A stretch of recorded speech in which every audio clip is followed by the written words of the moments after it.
ہمارے پرانے تعلق والے ذمہ دار گھرانے کی بچی کہا جی مولانا صاحب چلو ماں باپ جہاں کر دیں ٹھیک ہے، ہمارا سر جھکا ہوا ہے، اتنا تو دیکھ لیتے انسان کا بچہ ہوتا ہے، ایک شرابی کے ساتھ میری شادی کر دی۔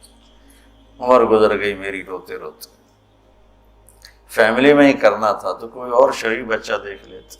مجھے صرف فون پہ کہا گیا کہ باسی تیری منگنی کر دیتی ہے تو فلانی تاریخ میں تیری شادی، اور وہ شرابی تھا میرا، آج تک وہ شراب پیتا۔ یہ وہ دکھتے ہوئے مسائل ہیں جن کو ہم دین کی روشنی میں دیکھتے ہی نہیں ہیں، اپنے رواج کی روشنی میں دیکھتے ہیں۔ ہمارا رواج کیا ہے، ہمارا دستور کیا ہے، اس پر ہم چلتے ہیں۔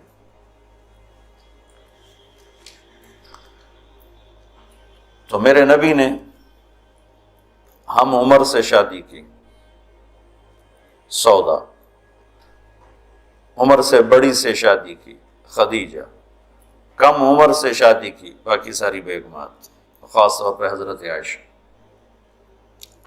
مطلقہ سے شادی کی زینب، بیوہ سے شادی کی خدیجہ، حفصہ، کنواری سے شادی کی عائشہ رضی اللہ تعالیٰ عنہ، مالدار سے شادی کی خدیجہ، غریب سے شادی کی جویریہ، باندھی ہو کر آئی ہیں، ہمسر سے برابری میں شادی کی ام سلمہ، ام حبیبہ، اپنے خاندان میں شادی کی عائشہ، ام حبیبہ، ام سلمہ، یہ حفصہ، یہ قریش ہیں۔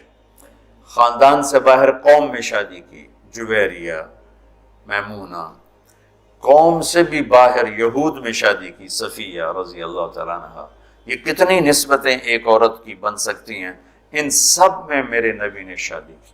اور آپ حیران ہوں گے، اپنی 3 بیٹیاں بنو امیہ کو دیں جن کے ساتھ جانی دشمنی، ابو العاص کو حضرت زینب، ابو العاص بن ربیع بن امیہ بن حرب، اور عثمان بن عفان بنو امیہ۔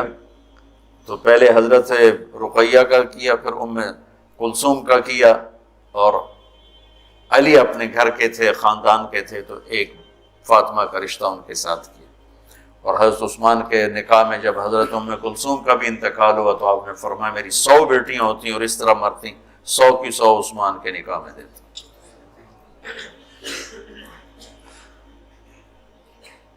یہ معاشرت کے احکام کو اللہ روزے کے درمیان لے کر آئے، اوپر بھی روزہ ہے، نیچے بھی روزہ ہے، اور اس کے بیچ میں اللہ تبارک و تعالی ہمیں یہ دکھا رہا ہے کہ معاشرت عبادات کی طرح ہے، عبادت کی طرح ہے۔ معاشرت خوبصورت نہیں ہوگی تو ہمارا دین خوبصورت نہیں ہوگا۔ میں بیوی کو عزت نہیں دوں گا، دیکھو طنز کا بول ایسا جیسے کپڑے پھاڑ دینا، بے عزت کرنے کا بول ایسا جیسے کپڑے پھاڑ دینا۔ اور میں کتنا ہی پاگل ہو جاؤں غصے میں اپنا کرتا خود نہیں پھاڑتا ہوں، میں کسی کا کرتا تو پھاڑوں گا، اپنا نہیں پھاڑوں گا۔ تو میری بیوی میرا لباس ہے، مجھے غصہ چڑھا ہوا ہے، مجھے گلہ آیا ہوا ہے، تو میں لباس پہ ہاتھ نہیں ڈالوں گا۔ میں کیا کہہ رہا ہوں کہ میں بیوی کی دل شکنی نہیں کروں گا، بیوی خامند کی دل شکنی نہیں کرے گی، برداشت کریں گے، تب جا کر یہ رشتہ خوبصورت ہوگا۔ دنیا میں کسی بھی رشتے کو باقی رکھنے کے لیے برداشت کے سوا کوئی قانون نہیں، اور اس رشتے کے لیے برداشت سب سے زیادہ ہے کہ برابری کا رشتہ ہے، کبھی خامند گرم کبھی بیوی گرم، تو دونوں ہی گرم تو پھر آگ بھڑکے گی اور بڑھتی چلی جائے گی۔ ایک بچہ مجھے آ کے ملا ملتان سے، ٹاپ کیا اس نے پورے پنجاب میں ایف ایس سی میں، تو کہا جی میں 2 دفعہ خودکشی کی کوشش کر چکا ہوں۔ میں نے کہا تم اتنے پڑھنے لکھنے والے بچے تم کیوں خودکشی؟ کہا جی میرے ماں باپ دونوں آپس میں اتنا لڑتے ہیں کہ ان کی لڑائی سے بددل ہو کر میں نے 2 دفعہ خودکشی کی کوشش کی۔ تو میرے نبی نے 11 گھر آباد کر کے ہمیں زندگی سکھائی ہے کہ اس خوبصورت رشتے کو کیسے نبھانا ہے۔ اس خوبصورت رشتے کو عبدالحی صاحب رحمۃ اللہ علیہ، ڈاکٹر عبدالحی مفتی تقی صاحب کے شیخ اور رفیع صاحب، ان کی کتاب میں واقعہ میں نے پڑھا کہ ایک مرید کے ہاں گئے تو کھانا بڑا پسند آیا، تو فرمایا کس نے پکایا؟ کہا جی بیگم نے۔ کہا بلاؤ۔ ان کی بیگم آ گئی تو ان سے فرمایا کہ بیٹی آپ کا کھانا بہت بڑھیا تھا، تو بہت اچھا لگا، آپ کا شکریہ ادا کرنا تھا۔ تو وہ زاروں قطار رونے لگی۔ تو ڈاکٹر صاحب نے کہا اس میں رونے کی کیا بات ہے؟ کہا جی آپ کے مرید کے پاس 30 سال ہو گئے، کبھی ایک لفظ اس نے تعریف کا نہیں کہا۔ 30 سال میں ایک لفظ کبھی نہیں سنا کہ ماشاءاللہ بہت اچھا۔ ایک دوسرے کی تعریف کرو، بیوی خامند کو دیکھے تعریف کرے، خامند بیوی کو دیکھے تعریف کرے۔ اچھا لباس پہنا ہے تعریف کرو، اچھا لباس پہنا ہے بیوی کے آپ بڑے اچھے لگ رہے ہیں، خامند کے آپ بڑی اچھی لگ رہی ہیں، اور ایک دوسرے کے لیے تیار ہو کے رہو۔ ایک تزینوا لنسائکم، اپنی بیویوں کے لیے زیب و زینت اختیار کرو۔ حضرت ابن عباس فرماتے ہیں کہ میں اپنی بیوی کے لیے خاص طور پہ زیب و زینت اختیار کرتا ہوں، چونکہ جیسے میری بیوی میرے لیے میک اپ کرتی ہے، میں اپنی بیگم کے لیے میک اپ کرتا ہوں۔ اب اتنے بڑے بڑے پگڑ تم نے باندھے ہوں تو تمہاری بیوی ویسے ڈر جائے گی۔ اور لمبے لمبے چوغے وہ جو مولانا عبدالغفور صاحب کے شاگرد ہیں، وہ دیکھ کے لگتا ہے جن آ رہے ہیں۔ اسلام کو اس طرح خوبصورت کر کے پیش کرو کہ دیکھنے والوں کو کشش محسوس، دیکھنے والوں کا بول ایسا بولو۔ لباس دو کام کرتا ہے، ایک خوبصورت بناتا ہے، ایک عیب چھپاتا ہے۔ یہی کام اپنی بیوی کے لیے کرو، اس کے لیے زندگی کو خوبصورت بناؤ، اس کی کمیاں چھپاؤ۔ وہ خامند کے لیے کرے کہ اس کی کمیوں کو چھپائے، اس کی زندگی کو خوبصورت بنائے، تب یہ سارا کچھ لفظ لباس ہے۔ تیسرا دن ہو چکا ہے میں آپ کو لباس لباس لباس پر، کہ یہ بہت اہم مضمون ہے۔ آپ سب اب فارغ ہونے والے وقت کے زیادہ قریب ہو چکے ہو، ابتدائی سالوں سے آگے انتہائی سالوں میں آگے، آپ سب کی بہتوں کی شادی ہو چکی، بہتوں کی انشاءاللہ اب سب کی ہو جائے گی۔ تو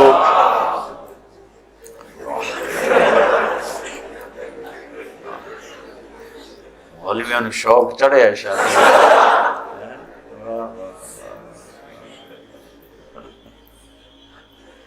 ہاں کرو، لیکن جو میں سبق یاد دلا رہا ہوں اسے یاد رکھیں۔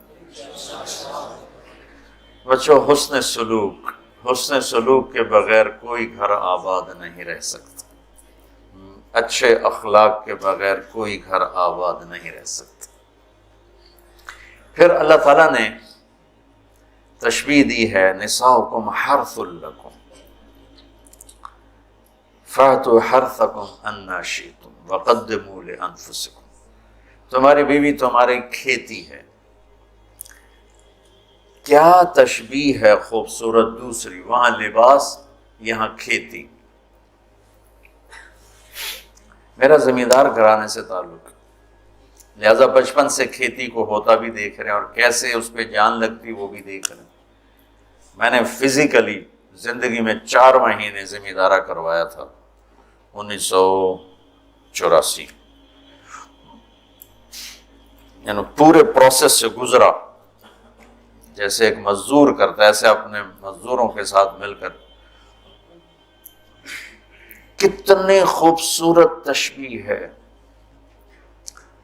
فصل کو ڈنڈے مارتے ہیں، کپاس کو دیکھا کوئی زمیندار ڈنڈوں سے کوٹ رہا ہو یا گالیاں دے رہا ہو، آم کے پودے کو لتر مارو تو پھل ہی نہیں دیتے، تیری بلانے دی۔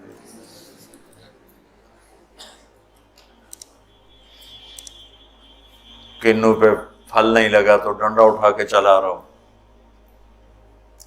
فصل کو کتنے پیار سے پروان چڑھاتے ہیں۔ جس وقت میں فصل کی جو ضرورت ہوتی ہے کس طرح مہیا کرتے ہیں۔ میں نے وہ 4 مہینے زمیندارہ کیوں کیا؟ پچھلے 3 سال ہماری فصلیں سب فیل ہو گئی اور قرضے یہاں تک چڑھ گئے۔ ہمارے پاس کوئی جمع پونجی تاجروں کی طرح تو ہوتی نہیں، یہاں تک چڑھ گئی۔ تو میں نے چھٹی لی رائمنڈ سے 4 مہینے اور اپنا زمیندارہ خود سنبھالا، کہ مجھے ڈر لگا کہ اگر اس دفعہ بھی ہماری فصل نہ ہوئی تو پھر زمین بیچ کے قرضہ دینا پڑے گا۔ تو 3 سال کے پیچھے قرضے چڑھے ہوئے تو میرے پاس تو پیسہ ہی نہیں تھا کہ میں کھاد کیسے لوں، سپرے کیسے لوں، جی ڈیزل کیسے لوں. لیکن جس وقت کپاس کہتی پانی چاہیے، میری جیب میں پیسہ نہیں، میں بھاگ رہا ہوں، کہیں سے ادھار پکڑ رہا ہوں، کہیں سے کوئی پلاٹ بیچ رہا ہوں، کوئی درخت بیچ رہا ہوں، اور اس کو پانی پلانے کے لیے انتظام کر رہا ہوں. وہ کہتے مجھے کھاد چاہیے، تو میں بلاتا فوری طور پہ، یا ٹالی بیچنی ہے بھائی. ٹالی کا درخت ہوتا نا، ککر بہت زیادہ تھے، میرے والد صاحب کو درختوں کا بڑا شوق تھا، تو بے شمار کھڑے تھے. تو ایک دو بیچے، چل بھائی کھاد لے آؤ، وہ لے آؤ، سپرے لے آؤ. میں نے کسی جگہ یہ نہیں کہا کہ میرے پاس پیسے نہیں تو میں کھاد کیسے دوں، میں سپرے کیسے کروں، نہیں کرتا. نہیں، جو میری کپاس نے مانگا میں اس کو دیتا رہا، میں اس کو دیتا رہا، میں اس کو دیتا رہا.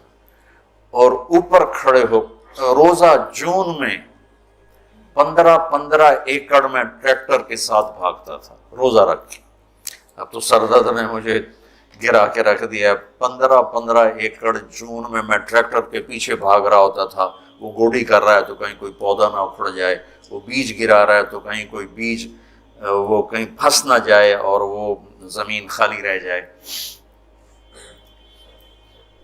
جتنی ایک کھیتی کی محنت ہے، اس کا 100واں حصہ بیوی کے ساتھ اخلاق بنا لو تو آپ کی فصل برابر ہو جائے. نساؤکم حرث لکم. اگر درخت نے پھل نہیں دیا تو میں کٹواتا نہیں ہوں، میں اس کا علاج کرتا ہوں، میں اس کا مرض ڈھونڈتا ہوں. پچھلے سال ایک آم کا پودا پھل نہیں دے رہا تھا، تو مجھے تو اب اتنی سمجھ نہیں، تو میں نے اپنے دوست کو بلایا. میں نے کہا یار ذرا اس کو دیکھو، اس کو کیا مسئلہ ہے، یہ پھل نہیں دے رہا. تو اس نے اس کا علاج بتایا کہ اس کا یہ کریں، یہ کریں، یہ کریں. تو پھل نہیں دیتی تو میں پریشان ہوتا ہوں، اور میں اس کی خدمت کرتا ہوں، خدمت بڑھاتا ہوں. اب اس کو آپ رشتوں پہ اس رشتے پر فٹ کرتے جاؤ کہ بھائی تمہاری بیوی بہت بدتمیز ہے، تو سمجھو درخت ہے، پھل کوئی نہیں. تو اب وہ پانی مانگے تم پانی دو، وہ محبت مانگے تم محبت دو، وہ روٹی مانگے تم روٹی دو، وہ لباس مانگے تم لباس دو. چونکہ محبت ایک اتنا بڑا جادو ہے کہ ساری دنیا کے جادوؤں کا توڑ موجود ہے، محبت کے جادو کا توڑ کوئی نہیں. بادن ہوا کا صبرت ام لم تصبرا وبکاک ان لم یجر دمعک او جرا امر الفؤاد لسانہ وجفونہ فکتمنہ وکفا بجسمک مخبرا. محبت کا جادو سر چڑھ کے بولتا ہے. پھر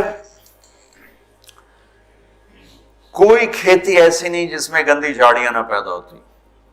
دنیا بھر میں پھر کے دیکھ لیا، بڑے بڑے فارم دیکھ لی، کوئی کھیتی ایسی نہیں ہے جس میں گندی جھاڑی نہ پیدا ہوتی ہو. کوئی خامند بیوی کا رشتہ ایسا نہیں ہے جس میں اونچ نیچ نہ ہوتی ہو. ہم فصل کو بچاتے ہیں اور گندی جھاڑیوں کو نکالتے ہیں، اور گندی جھاڑیاں خود پیدا ہوتی ہیں اور فصل کو پیدا کرنا پڑتا ہے. بد اخلاقی خود آئے گی، اخلاق کو بنانا پڑے گا. غصہ خود آئے گا، ضبط کو بنانا پڑے گا. زبان تیز خود ہوگی، اسے ٹھنڈا کرنا پڑے گا.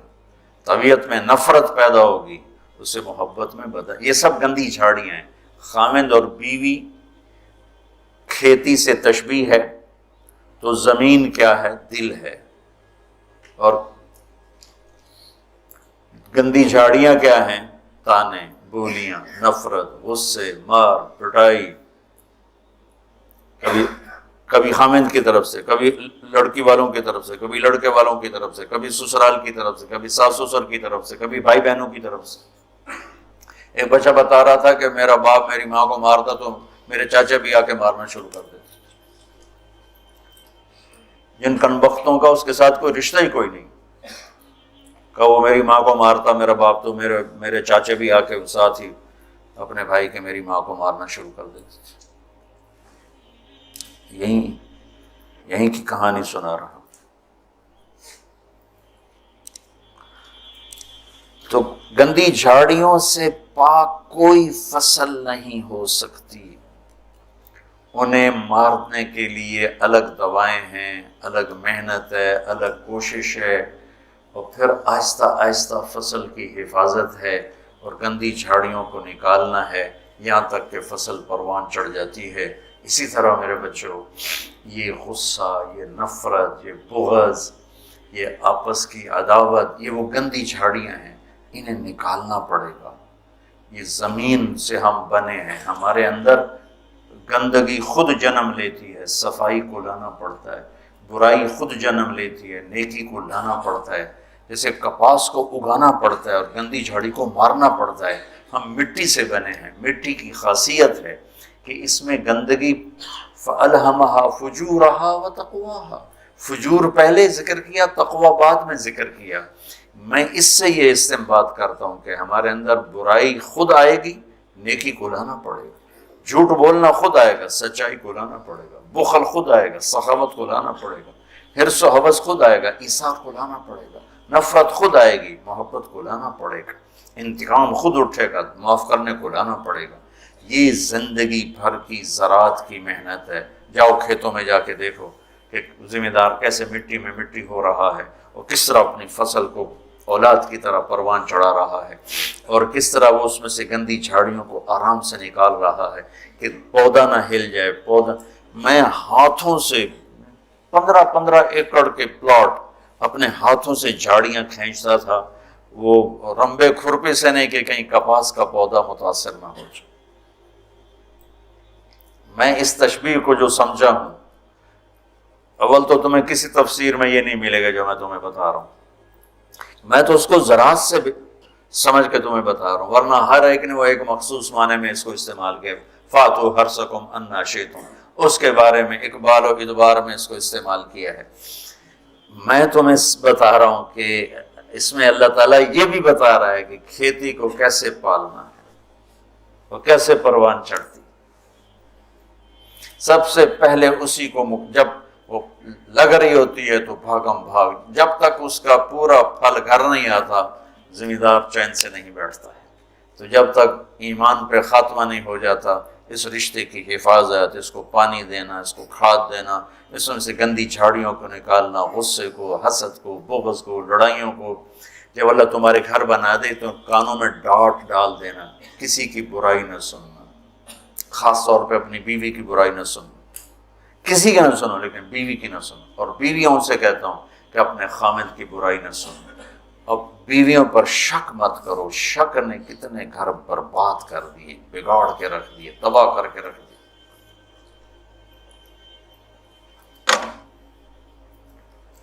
اعتماد کرو۔ نکاح کا ایک مطلب ہے عورت پر مرد کا اعتماد کرنا۔ اب یہ موبائل کا زمانہ ہے، بیویاں خامدوں کو موبائل ڈھونڈ رہی ہوتی ہیں اور خامد بیویوں کو موبائل ڈھونڈ رہے ہوتے ہیں کہ کتنے میسج کیتا، کتوں میسج آیا۔ یہ ایسی بدتمیزی، بد اخلاقی، یہ زندگی کے ماتھے پر بہت گندا بدنما داغ ہے۔ میں قربان جاؤں اپنے نبی کی حضرت عائشہ پہ تہمت لگی، کوئی ایسے نہیں لگی، بہت بڑی حکمتیں تھی پیچھے، اور سارا ماحول متاثر ہو چکا ہے، وحی بند ہے، اور میرے نبی کہہ رہے ہیں عائشہ کوئی غلطی ہوئی ہے تو توبہ کر لو، اللہ معاف کر دے گا۔ ذرا اپنے آپ کو یہاں خود اپنے آپ کو بٹھا کے سوچو۔ میں قربان جاؤں، کیا ظرف ہے میرے نبی کا، عائشہ کوئی غلطی ہوئی ہے تو توبہ کر، اللہ معاف کر دے گا۔ یہ نہیں کہ غلطی بتا میں تمہیں ابھی طلاق دیتا ہوں، ابھی تیرا سر اتارتا ہوں۔ کتنی بچیاں شک کی بنیاد پہ ذبح کر دیں گی، لڑکے شادیاں کر کے زنا کرتے ہیں، اور بچی سے پر شک پڑ جائے تو اسے جان سے مار دیتے۔ لڑکا گناہ کرے، لڑکی کرے، دونوں ہی بشر ہیں، دونوں ہی انسان ہیں، اس سے بھی خطا ہو سکتی، اس سے بھی ہو سکتی۔ بیٹی سے خطا ہو جائے تو غیرت پہ زد پڑ گئی لہذا اسے ذبح کر دو، اور بیٹا شادیاں کر کے بھی منہ کالے کرتا رہے تو کوئی نہیں جی، چھوڑ چک کر دو۔ یہ میرے ماحول کے آگ ہے جو بھڑک رہی ہے، کسی سے بھی خطا ہو سکتی، بشر ہے، یہ بھی بشر ہے، یہ بھی بشر، اور میرے نبی میں قربان جاؤں، واہ یا رسول اللہ، واہ یا رسول اللہ، واہ یا رسول اللہ۔ عائشہ اگر کوئی کمی ہوئی ہے تو توبہ کر لے، اللہ معاف کر دے گا۔ اللہ اکبر، سوچو تو صحیح، اس سے زیادہ کوئی عورت کو کون عزت دے گا؟ کیا آپ نے ان کو ایک بشر سمجھ کے کہا، ہوئی ہے کوئی کمی تو توبہ کر، اللہ معاف کر دے، نہیں ہوئی تو اللہ تیری شان میں کچھ نہ کچھ ضرور تیری صفائی دے گا۔ اسی وقت پھر اللہ نے جبریل کو اتارا۔ کشاف والے کیا ہیں، جار اللہ، وہ کہتے ہیں کہ پورے قرآن میں اللہ اتنا غضبناک ہو کے نہیں بولا جتنا ان 11 آیات میں غضبناک ہو کے بولا، اتنا کفر کے خلاف بھی اللہ غصے میں نہیں بولا جتنا ان میں بولا ہے۔ اب شیخ رمزی جیسے ڈھونڈے کہ وہ غصے والا اظہار کیا ہے، میں نے تو خالی پڑھا ہے، تو میں نے اس کو ڈھونڈنے کی کوشش بھی کی کہ بھئی وہ کیا چیز ہے جو یہاں ہے اور کفار فرعون کے لیے بھی نہیں، حامان شداد کے لیے بھی نہیں، جو تہمت لگانے والوں کے خلاف اللہ تعالیٰ نے غیظ و غضب کے ساتھ بات کی۔ تمہاری اس سے زیادہ میں گھر کی مثال اور تمہیں کیا پیش کروں؟ عائشہ اگر کوئی ہوا ہے تو توبہ کر لے، اللہ معاف کر دے۔ سبحان اللہ۔ پھر اللہ نے اسی وقت آیت کو اتار دیا، تو آپ نے ماتھا پہ پسینہ تھا، مسکرائے، عائشہ مبارک، اللہ نے تجھے بری و ذمہ قرار دے دی۔ ام رومان کہنے لگی اٹھو لگا رسول کا شکر ادا کرو گا، نہیں، اس کا شکر ادا کریں گی جو میری گواہی دینے آیا، جو میری گواہی دینے آیا۔ تو یہ گھر کی زندگی کے وہ مسائل ہیں بچوں جس میں پوری امت اس وقت مبتلا ہے، خاص طور پر میرا ملک بر صغیر۔ میں چاہتا ہوں تم سیرت مبارکہ سے اثر لو، اللہ کے واسطے قرآن سے جڑو، سیرت سے جڑو۔ میرے نبی نے کیا کیا؟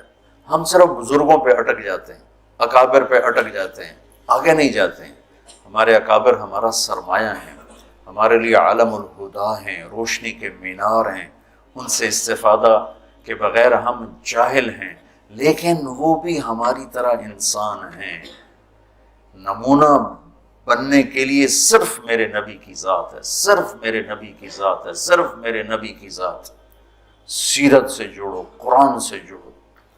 پہلا نمبر قرآن ہے، دوسرا نمبر حدیث ہے، تیسرا نمبر فقہ ہے۔ ہم نے الٹا کر دیا، پہلے نمبر پہ فقہ کو لے گئے، دوسرے نمبر پر حدیث بھی فقہی انداز میں، اور قرآن تو جلالین پڑھ کے چھٹی ہو گئی، چلو۔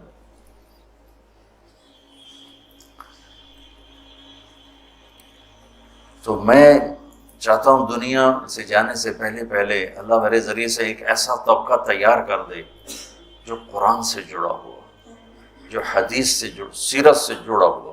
ایک ہے فقہ الحدیث، فقہ السنہ، ایک ہے فقہ السیرہ۔ میں یہ چاہتا ہوں، فقہ السیرہ چاہتا ہوں۔